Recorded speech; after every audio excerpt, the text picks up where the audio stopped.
I am like that kind of Edison mindset in that if there's a problem, I'm going to be a laser on how do I fix it. I'm going to be a dog on a bone, trying to fix it.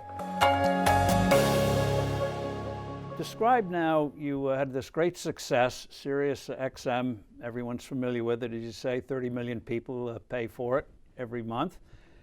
Tell us how you got into biotechnology, totally different field. I remember somebody asked you in an interview once, said he was an engineer, electrical, I forget what kind of engineer.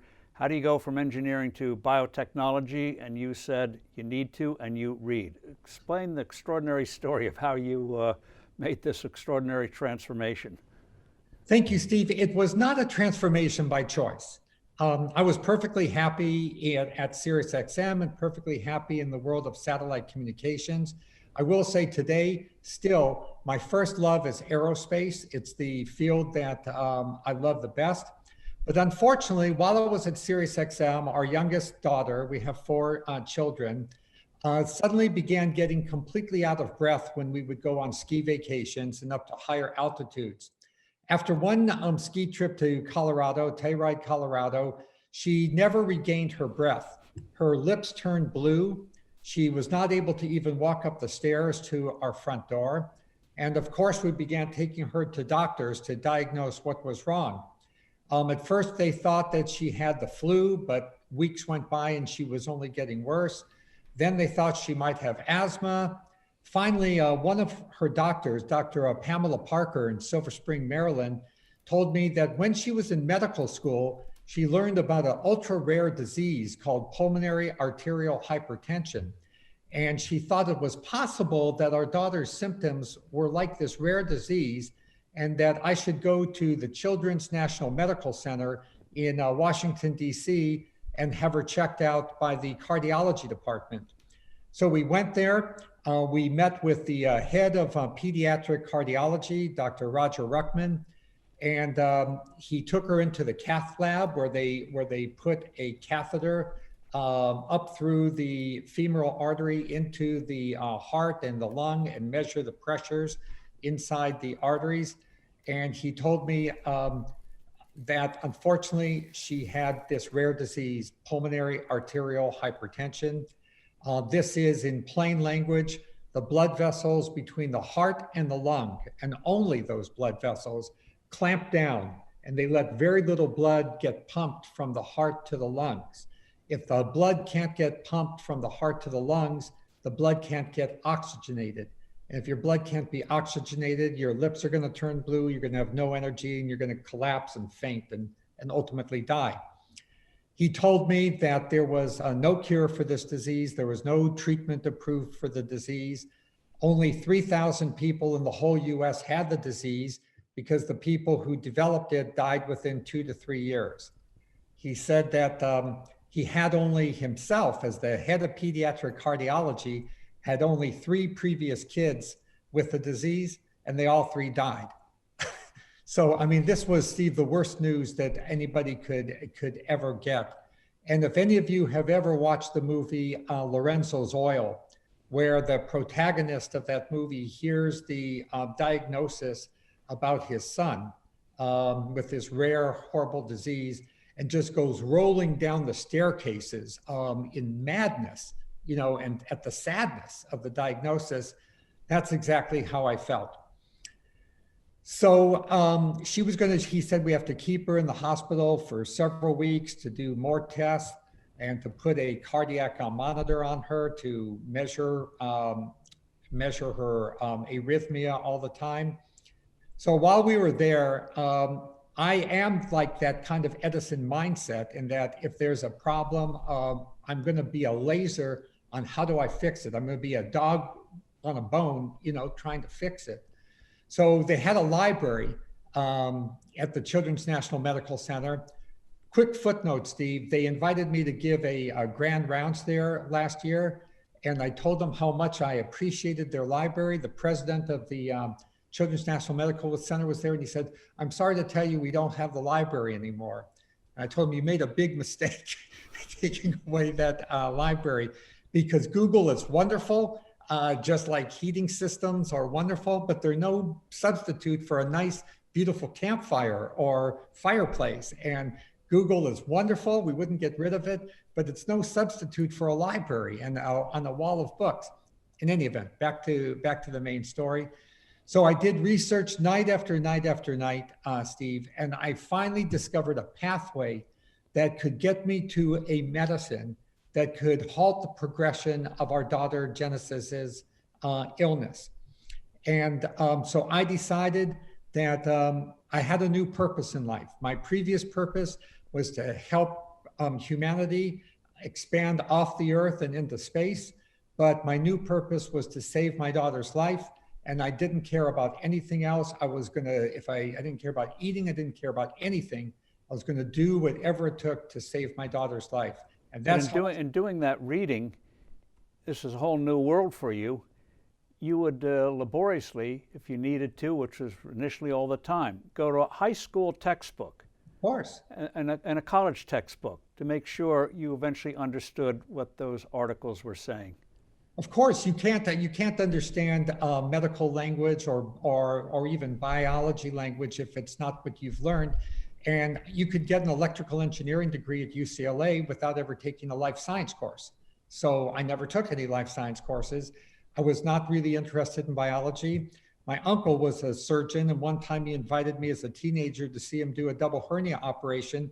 As soon as the slice went across the person's abdomen, I fainted.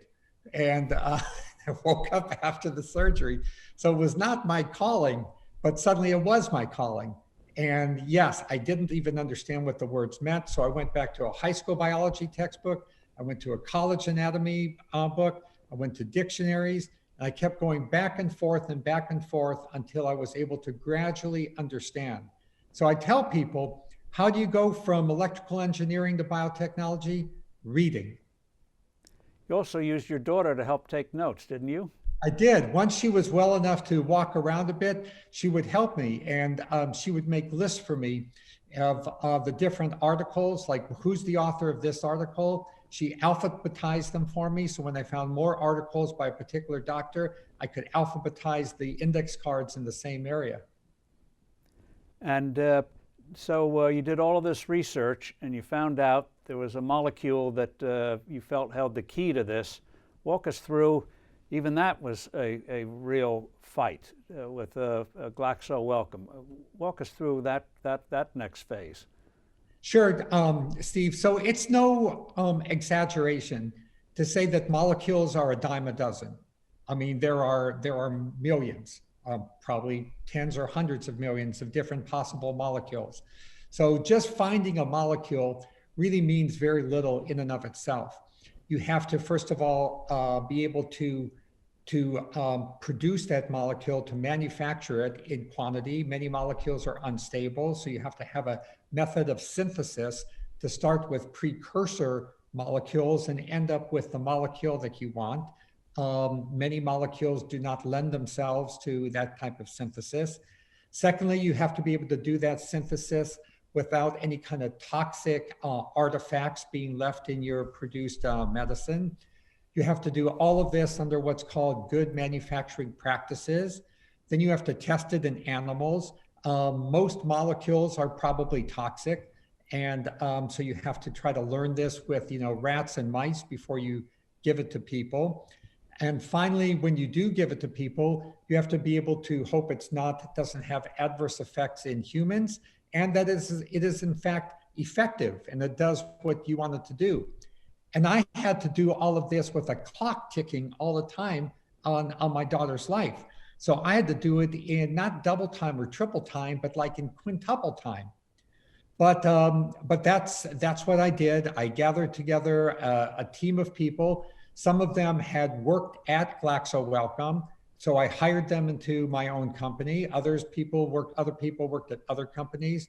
I hired them in, and we all worked with a mad mission of saving my daughter's life. They all knew my daughter, and so we worked day and night to first take this molecule, gain the rights to use it from Glaxo, which was not easy either because they didn't want to out-license anything that might someday be worth something. They finally out-licensed it to me because they thought it would never be worth anything. So you paid $25,000 to them? 25,000. Plus 10% of any future revenues, which they thought would be 10% of zero. They thought it would be 10% of zero, but later their head of clinical development told me it was the best out-licensing deal that Glaxo ever made, because to jump to the kind of end of the story here, the molecule was successful. It has saved my daughter. It has saved thousands of other people. It produces over $1 billion a year in revenue. And for all that time that it was under patent, Glaxo was able to get $100 million a year that dropped right to their bottom line, doing nothing at all. Wow. So, but as you mentioned, it was not enough just to get the molecule. You then had to develop it, so to speak. It was like getting yes, part of the reason they were willing to give it to me for $25,000, one, they didn't think it would work.